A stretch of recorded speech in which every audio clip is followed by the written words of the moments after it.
Hi, welcome to திலோ aari creative.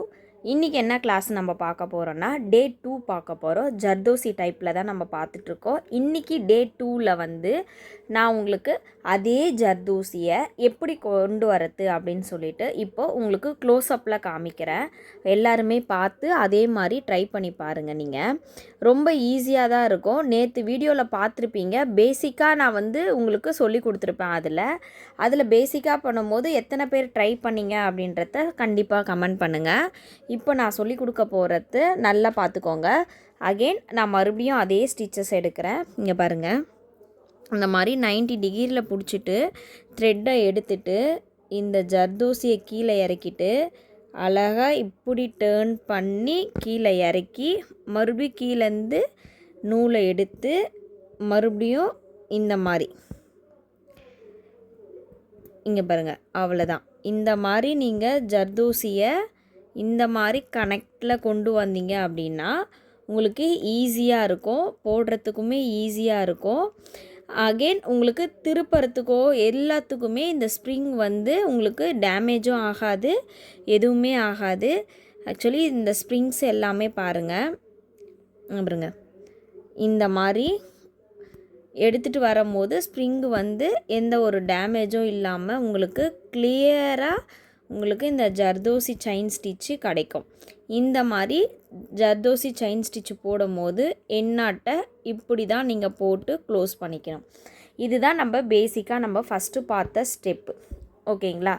இது எப்படி போடுறதுன்ட்டு உங்களுக்கு புரிஞ்சிட்ருக்கோம். இந்த ஜர்தோசியை இதை குட்டி குட்டியாக எப்படி அடுத்தது எடுக்கணும் அப்படின்னு சொல்லிட்டு இப்போ நம்ம ஃபஸ்ட்டு ஒரு மீடியம் சைஸில் கொண்டு வந்தோம் இல்லையா?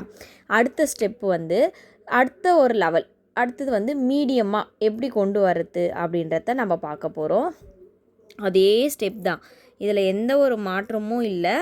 அதே மாதிரி கீழே இந்த மாதிரி இறக்கிட்டு உங்களால் என்ன அளவுக்கு குட்டி குட்டியாக உங்களால் போட முடியுமோ அந்த அளவுக்கு நீங்கள் கரெக்டாக ஒரு சைஸ்னால் அந்த சைஸில் கண்டினியூஸாக நீங்கள் என்ன பண்ணலாம், ஜர்தோசியை போட்டு நீங்கள் க்ளோஸ் பண்ணிக்கலாம்.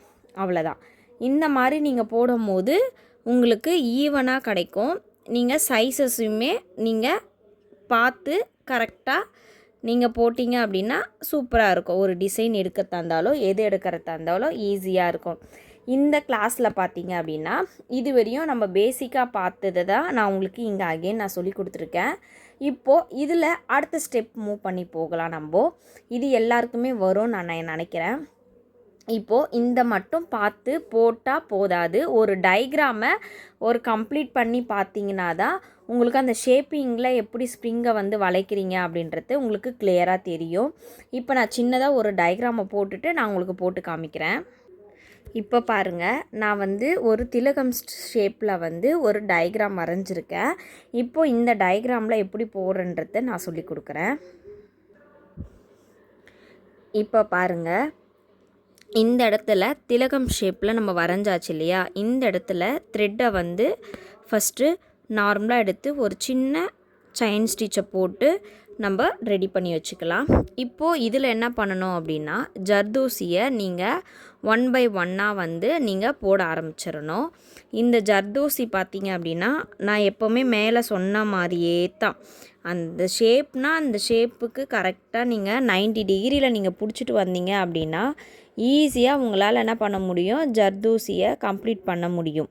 இங்கே பாருங்கள்,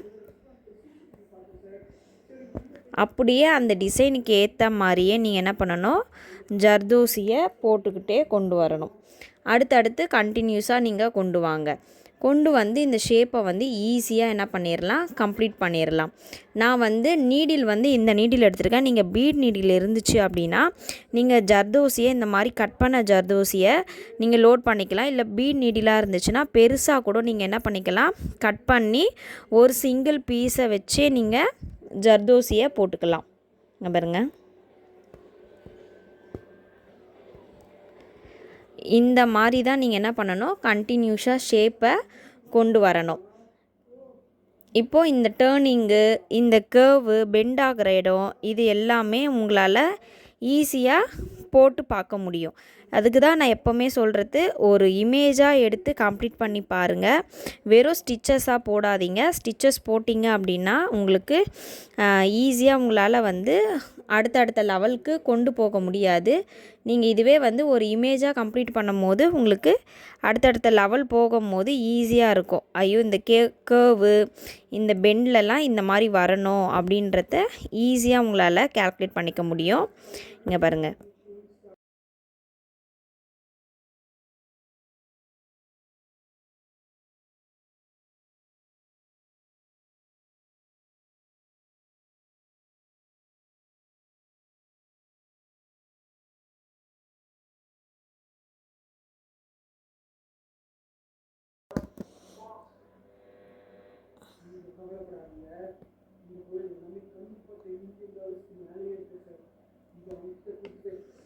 இப்போ பாருங்கள், இந்த ஜர்தோசியை வச்சு நம்ம ஷேப்பை கம்ப்ளீட் பண்ணிட்டோம்.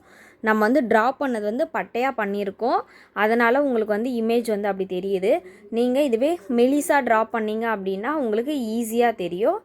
நீங்கள் இந்த மாதிரி மெத்தடில் நீங்கள் போட்டு பாருங்கள், உங்களுக்கு ஈஸியாக வந்துடும். இப்போது இதிலே வந்து அடுத்த ஸ்டெப் போகலாம். அடுத்த ஸ்டெப் என்ன பண்ணணும் அப்படின்னு பார்த்தீங்க அப்படின்னா, உங்களுக்கு இந்த மெத்தடில் எனக்கு வரலை, எனக்கு வந்து கொஞ்சம் ஈஸியாக சொல்லுங்கள் அப்படின்னு சொல்கிறவங்களுக்கு இதை வந்து குட்டி குட்டியாக நீங்கள் வந்து பீசஸை கட் பண்ணிக்கலாம். இப்போ இங்கே பாருங்கள், கட் பீட் அளவுக்கு இந்த மாதிரி பீசஸை வந்து கட் பண்ணிக்கலாம்.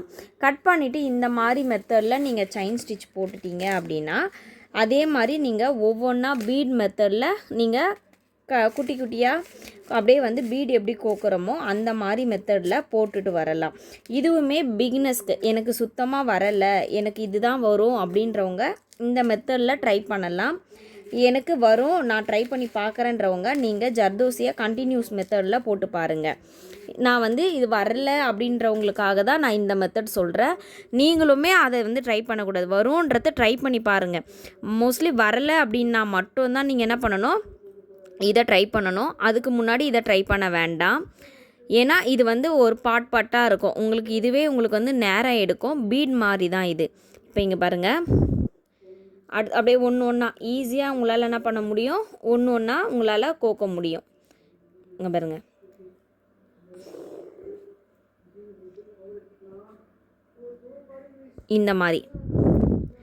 இந்த மாதிரி தான் உங்களால் கோக்க முடியும். இதுக்கும் உள்ள டிஃப்ரெண்ட் பாருங்கள். இதை போட்டுட்ட பிறகு உங்களுக்கு எப்படி போட்டிங்கன்றது தெரியாது. நீங்கள் இந்த மெத்தடில் தான் போட்டிருக்கீங்கன்றது தெரியும். இது வரலை அப்படின்னா மட்டும்தான் இந்த ஆப்ஷனை நீங்கள் சூஸ் பண்ணணும். நீங்கள் இதையை மட்டுமே சூஸ் பண்ணக்கூடாது. கண்டிப்பாக இதை போட்டு பார்க்கணும். இதை போட்டு பார்த்துட்டு தான் அதுக்கப்புறம் தான் நீங்கள் இது வரணும். உங்களுக்கு தான் நான் ஈஸியான மெத்தடில் எப்படி போடணுன்றதை நான் சொல்லிட்டேன் இல்லையா. நீங்கள் அதை ட்ரை பண்ணி பார்த்துட்டு யார் யாருக்கெல்லாம் இந்த மெத்தடில் போட்டு கண்டிப்பாக வந்துச்சுன்னு சொல்லிவிட்டு கண்டிப்பாக நீங்கள் கமெண்ட் பண்ணுங்கள். நீங்கள் பார்க்குறீங்க வீடியோவை, எனக்கு நீங்கள் வந்து பார்த்துட்டு அதை நீங்கள் வந்து யூஸ்ஃபுல்லாக உங்களுக்கு இருந்துச்சா இல்லையான்னு நீங்கள் எனக்கு சொன்னீங்கன்னா தான் எனக்கு ஒரு மோட்டிவேஷனாக இருக்கும். இவங்களுக்கு புரியுது, அப்போது நம்ம வந்து அடுத்த லெவலில் வந்து அடுத்தது இன்னும் நம்மளுக்கு வந்து சொல்லிக் கொடுக்கணும் அப்படின்றது நம்மளுக்கு தெரியும். அதனால் இந்த சேனலை வந்து நீங்கள் கண்டினியூஸாக பாருங்கள். நான் சொல்லித்தரது எல்லாமே உங்களுக்கு வந்து ஈஸியாக புரியும். நான் வந்து லாங்குவேஜ் இதில் சொல்லி கொடுக்கல, நான் எல்லாமே நார்மலாக தமிழ் லாங்குவேஜில் தான் உங்களுக்கு சொல்லி கொடுத்துட்ருக்கேன். ஓகேங்களா. இதை போட்டு பாருங்கள். போட்டுட்டு கண்டிப்பாக இதோட ரிவ்யூ மாதிரி நீங்கள் சொல்லுங்கள், எப்படி இருந்துச்சு உங்களுக்கு, போட்டு பார்த்ததில் வந்துச்சா வரலையா அப்படின்னு சொல்லிட்டு பாருங்கள். உங்களுக்கு இந்த கிளாஸும் புரியலை அப்படின்னா இதுக்கு முன்னாடி நான் ஜர்தோசி கிளாஸ் வந்து போட்டிருப்பேன், அந்த வீடியோவை கூட நீங்கள் போய் பாருங்கள். அதை பார்த்து கூட நீங்கள் கற்றுக்கலாம். ஓகேங்களா. இந்த கிளாஸில் நீங்கள் என்ன முயற்சி பண்ணீங்கன்றதையும் கீழே கமெண்ட் பண்ணுங்கள். ஓகே, பாய்.